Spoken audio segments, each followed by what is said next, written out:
what you will. There'll never be a revolution if the African be still. Up your mighty nation, accomplish what you may. We will never know freedom until we break these chains. No time for political correct. You're with the UK's #1 conscious platform. We are gotkushTV here with one of the great UK Black British entrepreneurs. I know you don't want to be calling Black British, Jamaican entrepreneurs, Levi Roots. How you doing, sir? Gotkush, respect you, Rastafari, blessed Allah. Nice to see you here. You're in your hometown, of course, and supporting the reparations. Your thoughts? Yeah, thank you very much. It's been a blessing to see this happen here because myself, I can say I've treaded nearly every pebble stone of BRIXTON throughout my life and seen the changes happen.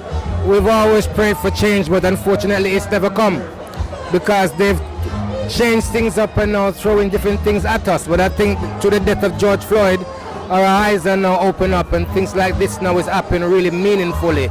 I think everybody here is under one vibe and under one bless.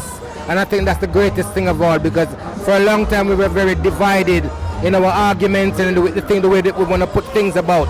But I think now is a change because we all seems to be singing from the same Bible. Many different organizations coming together under one umbrella.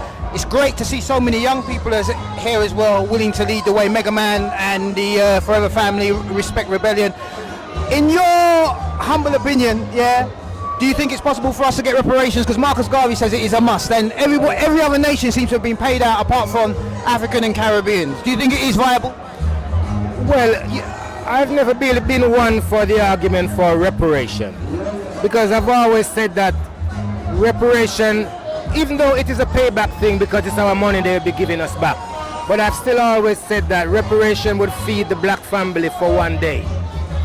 For the amount of us and for the amount of money they'd have to pay us for slavery that affected all blacks. Yes. That would feed the black family just for one day, each family.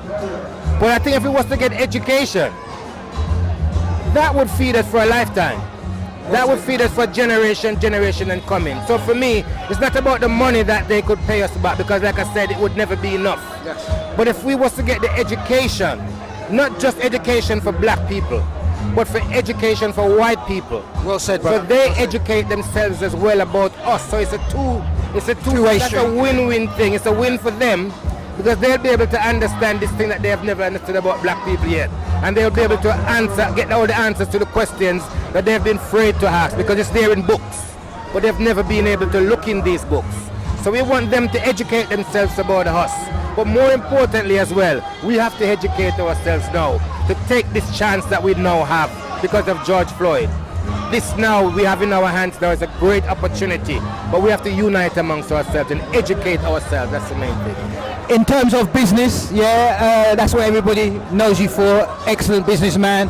What business do you have coming 2020 and beyond in the future? And do you intend to incorporate, like, one of the things I got to say to you now, I've got you in front of me, one of the things I said, why didn't you think about franchising your restaurant out to black Caribbean entrepreneurs or family? Because I think that would spread in terms of what you did with your restaurant, because I see Turtle Bay following your template, yeah? So I was thinking, Levi, why don't you franchise the business out just like they franchise McDonald's or KFC, etc.? One of the most important things that I've learned in business is that real business is about long term. I come from the days of hustling when it was a very short-term thing. When you think of business and you sell a jar of weed and you're doing things, it's about give me the money now, I want it short-term. Because you want to feed your family, so you can't think about long-term. But when you get behind those doors that I'm so lucky to get beyond these doors now, I realize that says the main thing is about time. You got to think long-term. And for me, being just 12 years or so, 13 years now outside of the Dragon's Den, I don't think it's long enough for me to think that my business can stand on its own, that I can give it to other people for them to take care of it. It's still very short. 12 years or so in business, as you would talk to any real business person, it's still a very short term, and I'm very conscious of that. So I still want to hone my business, and still I can still shape it still. And maybe pass it on to one of my youth or something like that, and maybe they can change it and move on with it. Do you think it could be viable to franchise Levi Roots restaurants just like they do KFC, etc. Do you think it could be done? Yes, absolutely. That's my whole point. But I think it was still too early for me to do that because I'm still perfecting the name and still making people be aware of what the concept of what Levi Roots is about. It's not just about the food, because if it is, that would have maybe done a few years ago just after Dragon's Den. But if the concept of saying that if I can do it as a Rasta man from these same places, BRIXTON here, like many other youths around the world, if the concept can be if Levi Roots can do it, then anyone can do it. If it becomes that easy, then I'll be ready to franchise it out. But I don't think it's as easy as that as yet. And going forward 2020, what's the plans for Levi Roots? What you got in store for us? Could we get an insight into what you're thinking business-wise? It's always about inspiration for me. Even, like I said, my business is still trying to inspire people to be better than themselves.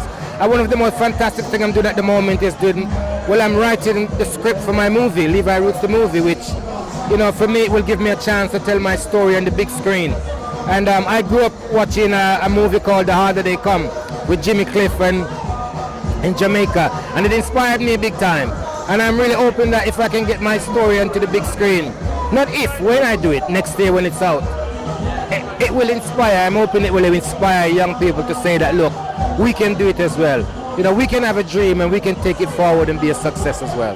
Really appreciate you coming and talking to us. Thank you so much, Levi, and all the success. And look out for gotkushTV. That's the far right. Thank you. Bless. gotkushTV. We're Levi Roots at the Reparations Rebellion. We'll be back with some more.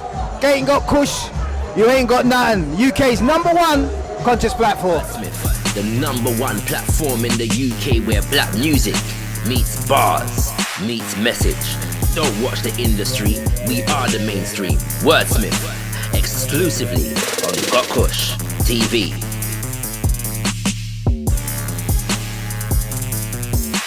gotkushTV.com is now opening for you to advertise, calling all businesses, promoters, event organizers, artists, service providers, content creators, and brands of every kind. If you are looking to share your business or services with a growing and diverse audience, gotkushTV is the space for you. Advertising space is available all over the website. You can advertise here, you can advertise here, you can advertise here, you can advertise here, you can advertise here, and you can even advertise here.